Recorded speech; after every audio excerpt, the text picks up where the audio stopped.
আচ্ছা বন্ধু, বলতো একটা মানুষের জীবনে তিনটে বড় স্বপ্ন কি কি থাকে? ফাইনালি আমি তোমাকে বলি, একটা মানুষের জীবনে অনেকগুলাই স্বপ্ন থাকে। সো তার ভিতরে প্রত্যেকটা ছেলে মানুষের, বিশেষ করে আমি ছেলে মানুষের কথা বলতেছি, প্রতিটা ছেলে মানুষের তিনটা সব থেকে বেস্ট তিনটা চাওয়া পাওয়া বলতে পারেন, তিনটা স্বপ্ন বলতে পারেন। তিনটা স্বপ্নই থাকে।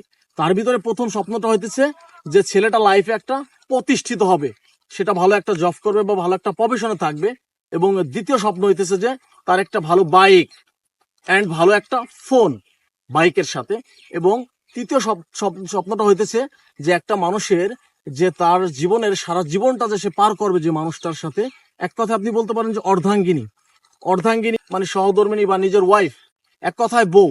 যে যেন তার বউটা তার মনের মতো এবং সুন্দর একজন হয়। এটা একটা ছেলে মানুষের জীবনের সব থেকে বড় স্বপ্ন থাকে। বাট আমরা যে অবস্থানে আছি, আলহামদুলিল্লাহ,